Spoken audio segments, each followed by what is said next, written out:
Never snitched the rule, a lot of y'all forgot to play by. 18-year-old Wilmington man was found guilty by a Superior Court jury Monday of participating in a shootout in a packed bowling alley that injured 6 people. LaShawn Littles Washington was convicted of 24 counts, including assault, reckless endangering, and weapons violations. The incident occurred just before 11:30 on the evening of January 28th at the First State Bowling Alley in Edgemoor.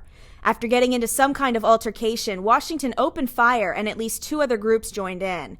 It was unclear who shot first, but the 3-way crossfire injured 6 people. Surveillance video also captured this 2-year-old boy standing just feet away from an unidentified shooter in a blue jacket. An estimated 27 bullets were fired based on shell casings, injuries, and bullet holes at the business. Pictured in this image are 3 shooters. Circled in purple is Washington. To the right in green is 26-year-old Anthony Stanley, the state's star witness, both a victim and a shooter. Circled in red closest to the alley is an unidentified shooter. Another man involved in the shooting, 25-year-old Tyrone Walker, is set to go to trial later this year. Washington now faces a minimum of 44 years behind bars and a maximum of 416 years incarceration when he is sentenced in several months.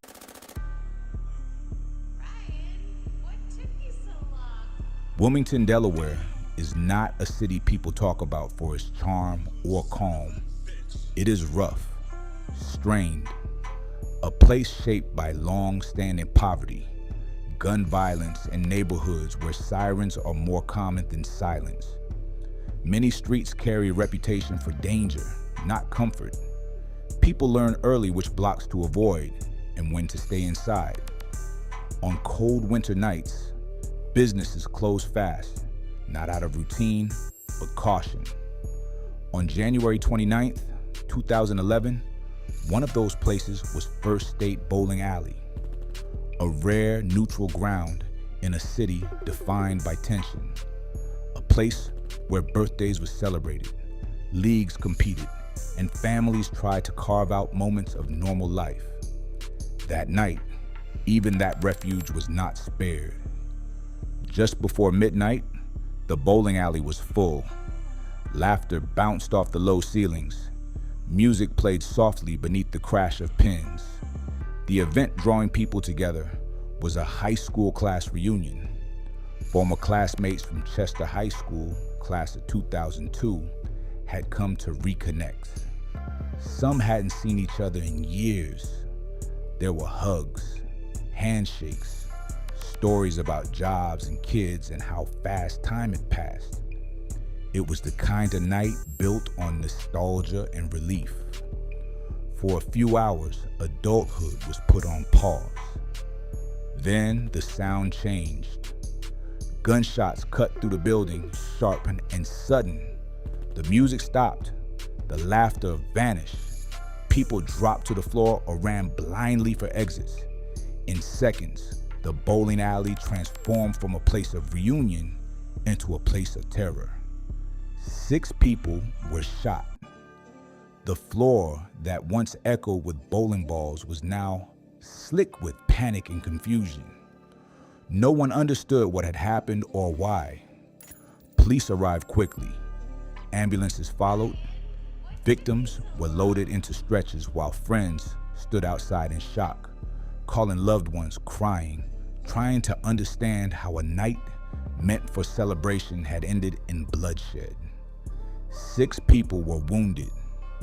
3 men and 1 woman were hospitalized with injuries that doctors would later describe as non-life-threatening. 2 others, a 23-year-old woman and a 27-year-old man from Chester, Pennsylvania, were treated for grazing wounds. No one died, but survival did not mean escape. At first, police could not say what sparked the shooting. There was no immediate motive, no clear suspect, no obvious explanation. The idea that gunfire could erupt inside a bowling alley during a reunion unsettled the community. This was not a nightclub, not a street corner. It was a place families trusted. Behind the scenes, detectives worked methodically. They reviewed witness statements again and again, searching for overlap. They followed leads that went nowhere.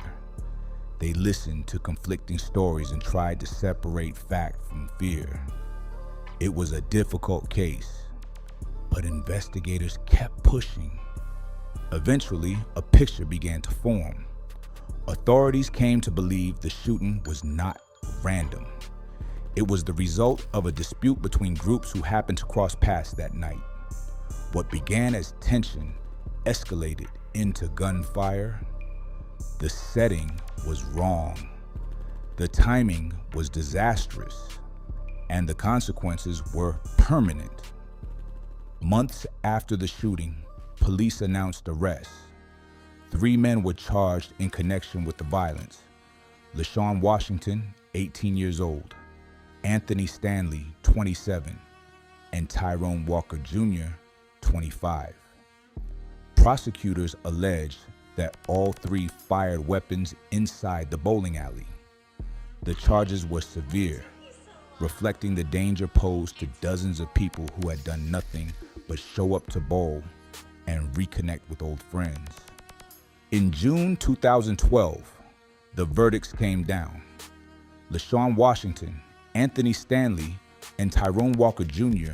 were each sentenced to at least 45 years in prison. The sentences reflected the seriousness of the crime and the danger created by firing guns in a crowded public space. The court sent a clear message. Actions taken in seconds can destroy lives for generations.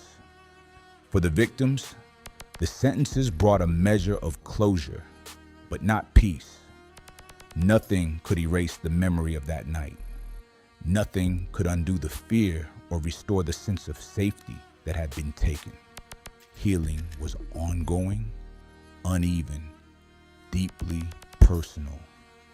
For Wilmington, the shooting became part of the city's story, a reminder that violence does not always come with warning signs, that it can arrive in places built for joy, that prevention requires more than police tape and prison sentences.